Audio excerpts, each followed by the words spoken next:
Even before David Cameron made it to Downing Street, the Tories had an election winner in Boris Johnson, who is coming to the end of 2 terms as London Mayor, and the party's proposed replacement is another old Etonian who's pursued his own highly independent line on issues such as the environment and the expansion of Heathrow. Can Zach Goldsmith hold the capital for his party? He's with me now. Good morning to you. Zach, are you a Eurosceptic? Yes, I've always been Eurosceptic. I mean, I believe that the European institutions are profoundly undemocratic, unaccountable, and far too centralised. And what I'd like to see is exactly the promise that was in the manifesto on which I stood. I would like to see the Prime Minister deliver meaningful reforms so that Eurosceptic, non-headbangers, I wouldn't describe myself as a headbanger on this issue, but the mild... Well, there are plenty of headbangers on the issue. I would like to see a meaningful reform package so that people with anxieties about the European Union, like myself, could vote to stay in, and I wish him well. It's a very tough job. It's a very tough job. Not a job that I envy. Liam Fox has talked about the Prime Minister going around Europe with a begging bowl at the moment. Do you think that's accurate? Well, look, he's in the middle of a very intense negotiation. I think, by the way, if he succeeds, this is going to benefit the whole of Europe, not just the UK. It's a really tough job. If you put yourself into his shoes at this moment, it's a very tough gig. I think that he is doing as good a job as he's able to do at the moment. But it is tough. And when he comes back, people like me, and the beautiful thing about a referendum is it takes it out of the hands of politicians and it gives that decision to people. People will look at the package as a whole and they'll take a view. So do you genuinely not know how you're going to vote at this point? No, I've deliberately prevented myself from taking a view because as a courtesy to the Prime Minister, knowing that he's got a very, very tough job on his hands, I want to judge the final offer as a whole. And like everyone watching this programme, I will take a view based on the national interest, and I can be persuaded either way. My starting position hasn't changed. I'm a Eurosceptic. I want meaningful reform. But at the same time, you know, that's what I'm hoping the Prime Minister will achieve. Michael Howard has said that he doesn't think it's very likely we're going to get meaningful reform. Do you agree with that? Look, I don't want to preempt it. It's tough, and we don't really know. Every single newspaper today has a different take on what the Prime Minister is likely to bring back and how those reforms are going. I don't know. I'm not part of those reforms. I wish him well, and I hope that he's put the bar sufficiently high to be able to persuade people that it is in our interest to stay in. But, you know, people will take a view. Because as Mayor of London, if that happens, you will be in charge of the city with a massive, massive effect on the British economy. And now we know that some of the big banks are determined to stay in. Goldman Sachs has already paid a lot of money towards the In campaign at the moment. So you could find yourself potentially in confrontation with some of your biggest, as it were, financial constituents in London, couldn't you? Well, I take issue with you on one point. I don't believe business speaks with one voice on this issue. No, sure, of course not. So the Federation of Small Business, the Chamber of Commerce, the CBI all take different views. But the big banks tend to be on the other side. So big business tends to be more likely to want to stay in. Smaller businesses tend to be more likely to want to come out. But business does not speak with one voice. I mean, there have been suggestions by Goldman Sachs and other spokesmen from other big companies that the city has jitters over the referendum itself. But the referendum is going to happen. Whether we like it or not, it's going to happen. I happen to think it's a very good thing. No one's been asked their opinion since I was born, 1975. You have to be 59 to have been asked your opinion on Europe. So I think it is a good thing. But whether or not it is a good thing, it is happening. So we're going to have to deal with that. And it's important that whatever we decide, whether to come out or to stay in, it has a democratic mandate, something that is deeply lacking in the project at the moment. I don't think that's negotiable. OK, so you will have heard possibly in the paper review we were talking about the effect on London of big money pouring in. There's a report in The Observer from some academics suggesting the London political elite are the kind of valets and ushers for the super, super rich, and there is a lot of money laundering going on. What kind of mayor are you going to be in that regard? So you do not want to turn the taps off on the overseas investment in London. London has boomed under Boris Johnson. I mean, even Labour would accept, I think, that London has boomed for the last 8 years. There is a problem, though, that even though people can see the success in London, they can see the cranes going up and the buildings being built, and they can see that London is buzzing. But it's not their London. They can't afford to live there. That's the issue, is that too many people in London now feel that they've been priced out of their own city. And it's not just a feeling they have. So we've reached a point today where even if you earn double the London average salary, you're still not going to be able to buy a home in London. And that's not just a social crisis, it is a political crisis. It's an economic crisis. And I think that must define the next mayor, and probably the one one after that as well. So the challenge is taking that extraordinary success story that is Boris Johnson, and I have no doubt about that, but turning into something which translates into people's lives across the board. That's what the next mayor needs to do. 2 weeks ago, David Cameron was sitting in that chair talking about demolishing the big London estates and rebuilding housing there. And my question to him is the same question I put to you, is can you guarantee that for every council flat or council house that is demolished at a council rent, there will be at least one put back at the same kind of rent? Well, I'm very excited by the estates regeneration agenda. I think, yeah, but yes or no? I'll answer the question. And I've said in my plan for London, which I published, not a manifesto, but it's a plan, and I make it very clear that I want to see the dilapidated, poorly designed estates from the 1950s and 60s regenerated with a commitment. First, that the communities have to agree. If there isn't a majority support in the community, I wouldn't want to progress with that. I've made that an absolute commitment. And that everyone who lives in those estates today would be able to return to a new home on the same estate, a better home at no extra cost. At no extra cost. That is the crucial thing. So there will be enough social housing to replace the social housing being knocked down. Absolutely right. No one would be required to leave their home, and no one would be required to pay more. And I know that's possible because there are projects in this country. Have you persuaded the Prime Minister of this? Well, I'm hoping to be the mayor in 13 or 14 weeks' time, and this is something I can write into the London plan. But it's something which I think has the capacity to transform London. I'm sure he and your party talk a lot about affordable housing, and we still haven't nailed down what that means. What is affordable housing? Legally, affordable housing is a 20% discount, but in the real world, a 20% discount on a £600,000 home in Primrose Hill is not an affordable house to, I think the average house price in London is now over £500,000. So on that reading, an affordable house would be £450,000, which would leave most people watching this programme gaping. That's exactly the point. So a legal definition is not all that helpful. There needs to be one, but it's not all that helpful. But if for someone on an average London salary who can't afford an average priced home in London, or even a discounted average priced home, neither can they afford a social home. A social home for which they will never qualify is as unattainable as Roman Abramovich's mansion in Chelsea. Right. So the answer is not to polarise the debate between social homes and market homes. You have to build for people across the income spectrum. If you don't do that, then we're not going to resolve the housing crisis in London. Okay, and I think the proposal to London at the moment is that we get rid of one old Etonian mayor from a very powerful family and bring in another old Etonian mayor from a very powerful family. What does that say about social division and social mobility in this country in 2020? Look, I certainly would never hide from my background. I mean, this will be a theme of this election because of the campaign of my rival. But I've never shied away from the fact that I was dealt a very good hand in life. But equally, my record shows that I've, at every single moment of my adult life, sought to play that hand well. I've campaigned against injustice as an editor of The Ecologist magazine, as a backbench MP for the last 5 years. I've held government to account. I've delivered for my constituents. And you can see in the results of the last election that what was a Lib Dem seat, which you know well, has become a very safe Conservative seat. And in turn, you have called him divisive and radical. Is that code for Muslim? Absolutely not. And it is so clear that what's happened to the Labour Party now is one of the most radical things that's happened to politics, full stop, in my lifetime. We've seen this extraordinary revolution in Labour. We had the leader on this programme last week talking about wildcat strikes for London.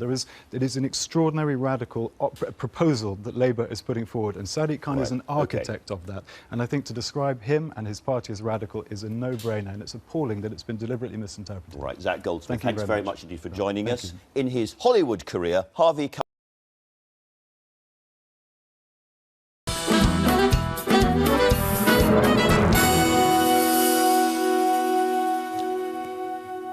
Hello and welcome from us. Coming up shortly, 3.5 months out, Zach Goldsmith has done a formal launch of his mayoral campaign with a 4-point action plan. He'll be here to chat about that in a moment.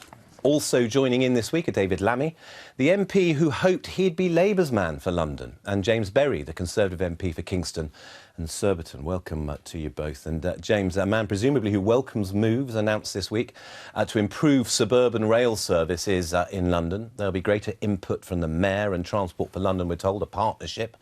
And the creation of what will be called a London suburban metro service with more frequent services, more reliable trains, better interchanges and increased capacity. I sound like a press release, but presumably, David Lammy, you'd welcome that, wouldn't you? Well, actually, the old North London line up to Chestnut has been brought into the franchise under TfL and is running better. There are still delays, but the integration with the underground networks improved. There are whole swathes of North London and stations like Cannon Street, bits of Clapham Junction that need to be part of the wider kind of Greater London that we all know. Which we then make, what, into this orange branded overground line? Problem is, if it's all orange, you might not be able to distinguish one line from the next. But seriously, what you need is integration, so you can use your Oyster card across, absolutely sort out some of those horrendous delays, particularly in the south, and fix the sense of London as Greater London, not just inner London. And James Berry, you're going to welcome it, and South London, particularly part of your area, would benefit. We know those inner London services, but huge costs involved, huge complexity about how you put more services on these lines without disrupting the ones that are coming in from wider outside London. Yeah, absolutely. I mean, we'd really benefit because we have a number of suburban services, but also a number of services coming through from the south coast. And we have massive problems with overcrowding and with sort of insufficiency of services. There will be issues with how the contract for TfL actually works with whoever wins a franchise for the South Western service. But we actually might be one of the first areas to benefit. But immensely complicated again. Notice this is just a consultation before we run away with it, and it only affects a limited number of lines. It's not lines that are starting out in Brighton or wherever. It's just those inner services, isn't it? Precisely, but they are services used by a huge number of our constituents. And whilst it will be complicated, I think it's something that has a massive amount of support for. I know it's something Lord Adonis was talking about many years ago. Boris has campaigned on. There's a huge amount of political support. And our next guest has as well, Zach Goldsmith. But on that note, let's move on. Now, Boris Johnson's mayoralty is, as he puts it, like a washing machine entering its final spin cycle. And attention turns increasingly to who will succeed him. The Tory Zach Goldsmith is behind his Labour rival Sadiq Khan, according to the little available polling so far. But this week he held a formal launch of his action plan for London. Andrew Cryan reports. Behind in the polls, but taking the fight to Labour.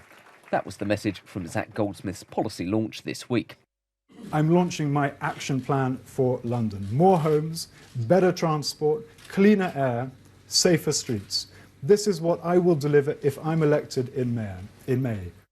He says he wants to double house building to 50,000 new homes a year, increase capacity on the transport network and the number of green spaces in London, along with protecting neighbourhood policing and keeping officers on the street. It's a nice day, sunny.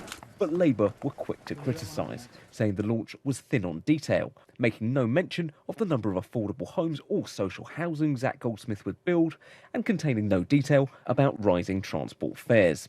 The key difference between me and my rival is that I can deliver, and I can deliver because I'm willing and able both to hold government to account and to get a good deal from government. And as a mayoral candidate and as an MP, I've shown that I can do that. He says that by working with his Conservative colleagues, he's already managed to secure changes to government policy, meaning every high-value council home sold under the new right to buy would be replaced by 2 new affordable homes. And on strikes, a commitment that all Transport for London services would need half of trade union members to vote for industrial action before it could go ahead. But ASLEF, the Labour-affiliated train drivers union, say that they're unimpressed. To be honest, it's a complete irrelevance. It's utter political posturing. We returned a ballot result of 97% yes vote and 83% turnout, twice the threshold they're setting out. So to be quite honest, if Zach Goldsmith wants to be taken seriously as a candidate for mayor, he should be thinking about how to improve industrial relations on the underground, not just posturing for political soundbites. But while Zach Goldsmith's action plan may have been the focus for at least some of the week, that may not be entirely typical. Both Labour and Conservatives are accused of making this campaign about personalities, not policy, in what some have said is a campaign short on new ideas. Well, Zach Goldsmith is here. Let's pick up on that. Of course, one new idea that did come out for what you said on this week was this idea of banning foreigners. Well, that's what the headlines were, that you would offer to sell properties built on public land in London to Londoners first. How many properties would you be able to do over your mayoral term?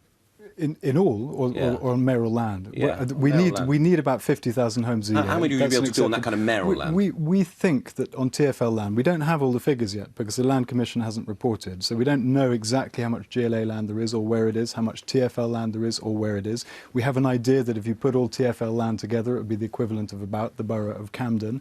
The figure that we have been given is around 15,000 a year on mayoral land. But not 50,000 as was reported by some newspapers. papers this week. 50,000. Did you see that? I saw that. You can't. But your campaign retweeted it, which seemed to endorse it. That did 50,000 homes we need each year. Well, I know that, but on this public land, you've got a pretty good idea. I'm talking about TfL land. Yeah, we don't know about GLA. Right. We don't know about Ministry of Defence. TfL land. You know that TfL planned, or say they can build 10,000 homes in 10 years.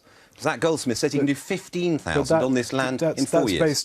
That's based on all kinds of assumptions which I challenge. For example, we know that if we were to extend the Sutton tram link, it would open up the possibility of around 20,000 homes. But that money isn't there. TfL can't afford that. We know that if we... And you think you'd be able to extend that line in 4 years? We would be able to borrow against future property taxes. That's why I took the Chancellor to Sutton to make this case. I can't tell you I've won that argument yet, but the fact that he came to Sutton to hear the arguments, to talk to businesses, to hear the case, I think is a very good sign. It's a very ambitious figure, isn't it? You accept it's an incredibly ambitious figure. It's extraordinarily, of course, it's very, very difficult. To build 50,000 homes a year, full stop, that's double what we're building at the moment. And on these ones... So I know if it wasn't difficult, it would have already been done. On these ones on TfL land, now, will they all be to buy, to sell? No, you have a mixture. You will have a mixture. Absolutely, you need a mixture. There will be rent there as well. You need to have rent. I mentioned in the action plan, which is not incidentally a manifesto. It is a list of priorities. Yes, fine. The manifesto comes later in the campaign. You need to have a mix. You need to have affordable. You need to have market. You need to have intermediate. And in each of those categories, you need to have for sale and for rent. And how will it work? How will it work? Are you saying that it should be for people who have lived and worked in London for 3 years, or?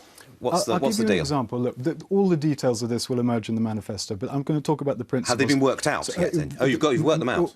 Mostly worked out, but we know that this is possible. If you look at, for example, pocket houses, pocket homes, they are sold to Londoners. There is a residency test. This was a condition imposed by some of the boroughs in which they operate. So in Ealing, for example, they're producing homes for first-time buyers who are Londoners, who've passed a residency test, and they're selling for around £150,000 without subsidy. In Camden, they're more expensive because it's a more expensive borough, but they're around £240,000, £245,000. Who can show that they've been resident here for 3 years. And they have to demonstrate that they have been resident here for a period of time. Or working as well? Not necessarily working, but they have to be resident here. And how long? 3 years? In that instance, it's 3 years. And it's not necessarily working? Someone could, because it was presented as that, reported as that, I'm presuming from briefings from your team that it's people who lived and worked in. We haven't briefed any details because we're going to release the details in the manifesto. This is a principle. There is no point using up valuable public land, building homes, and then having those homes bought by outside investors. You know the kind of place London is. People who are resident here, there will be a lot of, presumably, EU citizens could apply for this. Yeah. Presumably a Chinese millionaire whose daughter is working here as a chemist. This is what we're trying to do, is to limit. You can't be too authoritarian about it. We're trying to prevent a situation where valuable public assets are developed, where homes are built and they're bought by overseas investors who have no intention of using those homes. Okay, so this is, it may be an exaggerated political concern in some quarters, but it is causing massive resentment across London. Well, you raise that point interestingly, because you'll know that Boris Johnson says there is no real problem. It involves a tiny percentage of... We don't have the figures on that, and no one has... So you can say you don't agree with him on that, then? I don't agree that it's not a problem. I think it is a problem, and it's also a cause of real resentment. When people... I had a surgery this morning with someone earning almost double the average London salary, who is moving out of London because he can't afford a home for his family. That is a crisis. And then you've talked about your figures overall for housing. You think you can double it? And I think we must double it. 50,000 or by the end, in your last year, you'll be able to be building 50,000 homes. We're about, as you say, half of that. Now, you say that a significant number will be for rent, affordable rent. Yeah. What will that be? Give us an idea. Give us your minimum target. I think the Olympic Park is a good indication. So it was a Labour-controlled council, and it's been over 10,000 homes have been built.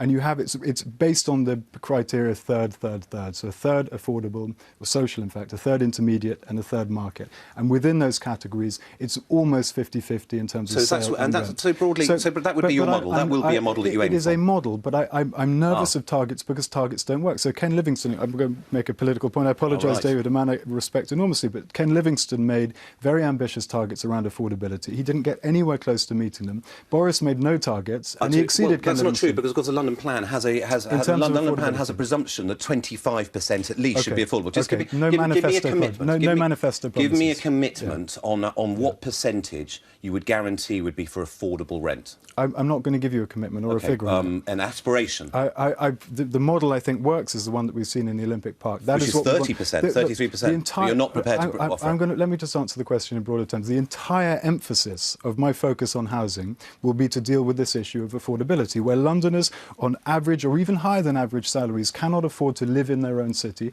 That is a social and a business crisis. It's a problem. So the entire emphasis on my housing programme will be to deal with this affordability issue, to enable Londoners on average income to get on the housing ladder. Should we see how far you get? Now, you've made let me just address this, because the last bit on housing, just for the time being almost.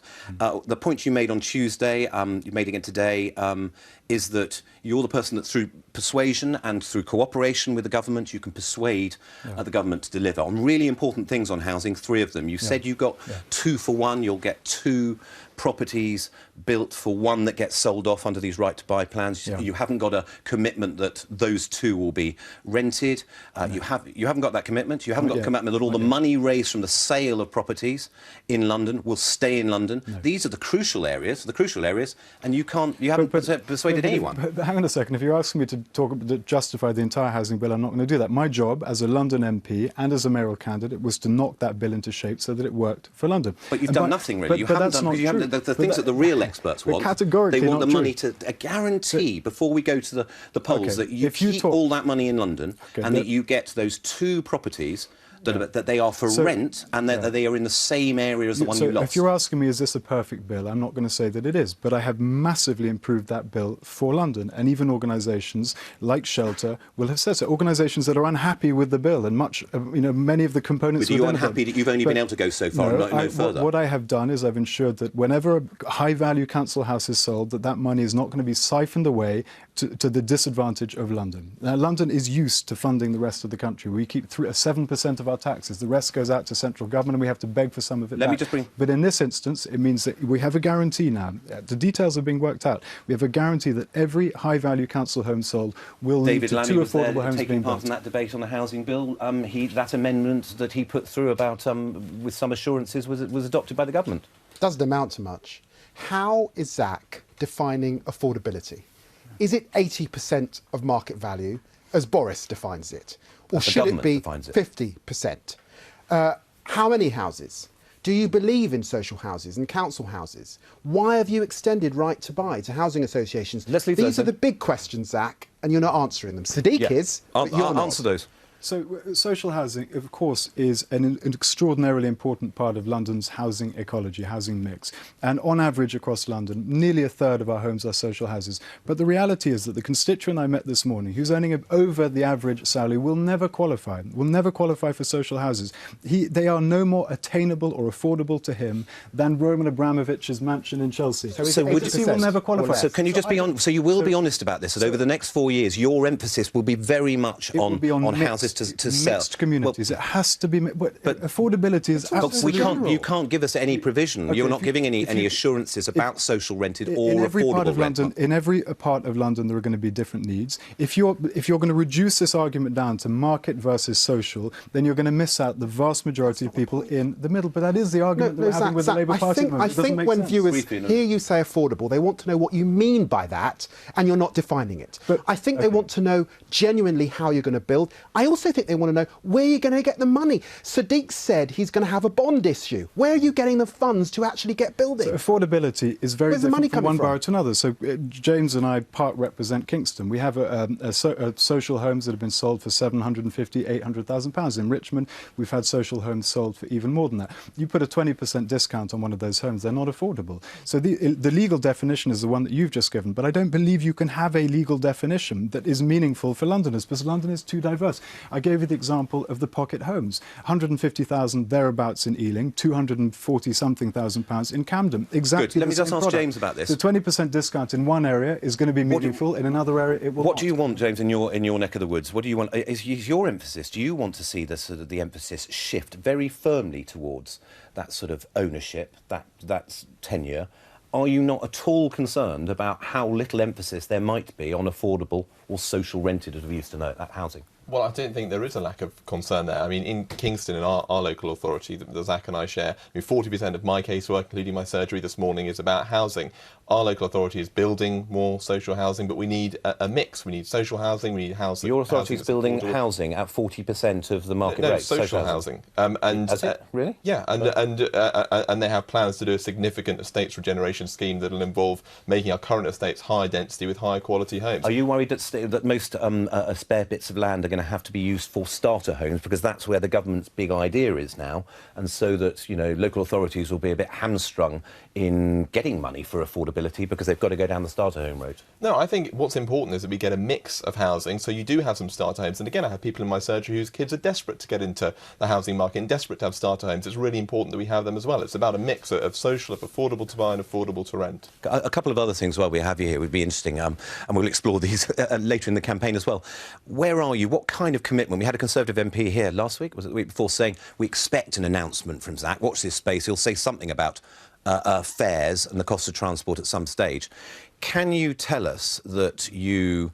or what's what do you assume you're going to have to do in terms of putting fares up to pay for investment? I know that I face an election in 13 or 14 weeks' time, and I know that there are an enormous number of people who would like to hear me say I'm going to cut the cost of travel or even freeze it at 2016 levels. But I know that if I were to make that pledge, either I'd break it if I got elected, or it would be catastrophic for London if I didn't break it. And the reason for that is we've been talking about housing, but in fact, the only way we're going to be able to deliver the housing solution is by unlocking land across London, and the only way to unlock that land is through... Which is why I'm wondering whether you're able to actually say, to let people know that we need to expect, realistically... realistically, we cannot expect fares to stay where they are. What about, so can we expect fares to be going up by inflation at least, but probably by a rate above inflation, if you want to deliver what... I imagine, look, we haven't been through all the figures, of course, which is why I'm resisting making a pledge on fares. I don't think Sadiq Khan... Well, you haven't gone through the figures now, you know, but when are you Sadiq going to do Khan that? hasn't been through the figures either.